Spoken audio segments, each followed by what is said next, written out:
Eckdahl from Central High School, and this is a comparison of pulsars within and outside of supernova remnants. So a little bit of background on this project.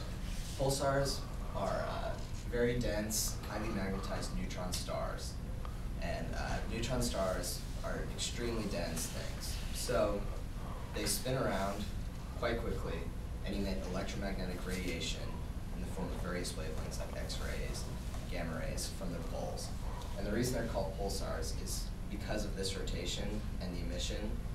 From observatories on Earth, they appear to flash like a lighthouse or pulse, thus pulsars. And the rate of a rotation of a pulsar is what's called its period.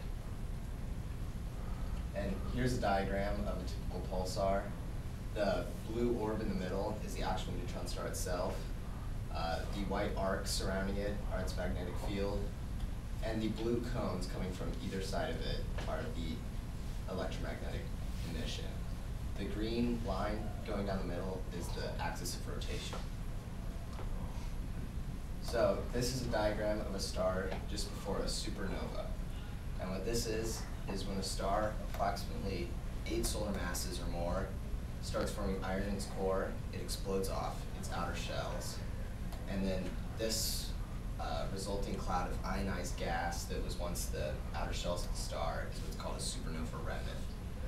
And the core of the star remains and will often form into a neutron star. And then this can form into a pulsar under the right conditions. So here's a good example of one of these. This is the Crab Nebula, and it is a supernova remnant. And you can actually see, if you look hard enough, in the middle, the bright light is actually the pulsar in the middle of it. My purpose was to investigate how pulsars within supernova remnants could vary from those that are not within them. So I compared the periods of these pulsars within supernova remnants against those outside of them, along with their ages. So I predicted that the periods of pulsars within the remnants would be higher while their ages would be lower. And the reason I predicted this was because if they're found within remnants, that would mean that the remnants haven't had time to disperse, so the pulsar was probably recently formed. And this would mean that they hadn't had a chance to slow down their spin rate, which pulsars often do, or age, thus the lower age. The Australian Telescope National Facility contains a database with thousands of pulsars in it and contains data on supernova remnant association for these pulsars. And this would be used to group the pulsars. And in 1984, Mills, Turtle, Little, and Durden suggested that supernova remnants rapidly expand to large diameters and then slow down their expansion quite quickly in a sort of logarithmic function, I guess that's the word for it. But this will be important later on in my study. So during the study, it was assumed that the ATNF pulsar catalog would contain a sufficient source of data with accurate and ample measurements. And one limitation that may have affected the study is that supernova remnants can be difficult to detect from observatories on Earth or from satellites. So a pulsar that's grouped as outside of a supernova remnant or not associated with it, there might be one there, we just haven't found it. So that could have had a large effect on the study.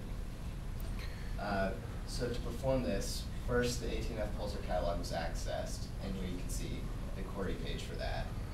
And then this was queried to organize the pulsar data with their periods displayed and group them in 2 groups based on whether they're associated with a supernova remnant or not. And then these results were transferred to an Excel spreadsheet, assigning a column to the period and age of each group of pulsar. And an individual group's t-test, which analyzes the means of 2 sets of data, in this case analyzes the ages of those within and outside of, and the periods of those within and outside of, was performed on this data to find any statistical differences.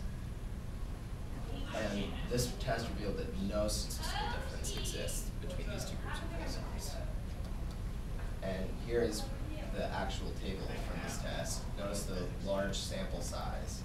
So that means that this is probably quite telling data. And the hypothesized mean difference has a value of 0, which means no statistical difference. And this is for the periods of the pulsars or their rotation rate. And here we have the same test performed on the ages of the pulsars, also with a hypothesized mean difference of 0.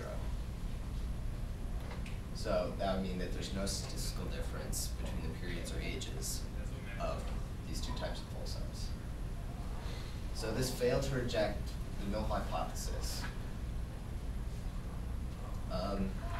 One possible error is that only one catalog, though extensive, was used. So this could have created a bias in the data, but that's unlikely considering how many data points were used.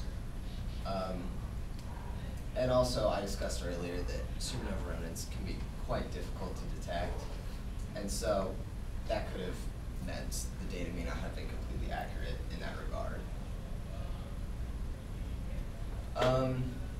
So since a difference in the ages of pulsars within supernova remnants could indicate that the remnants are dispersing, thus the older pulsars are no longer in remnants. Okay.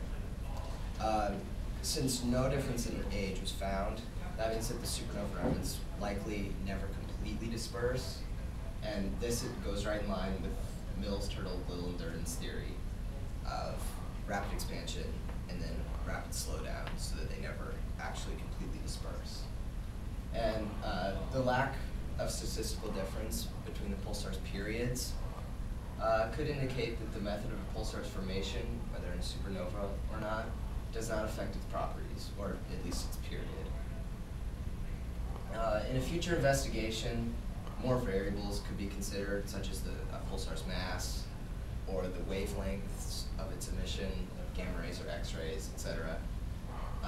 Also, an analysis could be formed against the pulsar's period with its wavelength, and this could confirm a theory made in 2010 by, I'm blanking on the authors' names, but it suggested that higher spin rates of pulsars could yield higher wavelength emission, such as gamma. So gamma rays would be emitted by high spinning pulsars. I'd like to thank Jay Myers for keeping me going during this project, and Dr. Christopher Godfrey for helping me come up with this project and collecting my data, and also my parents for supporting me throughout.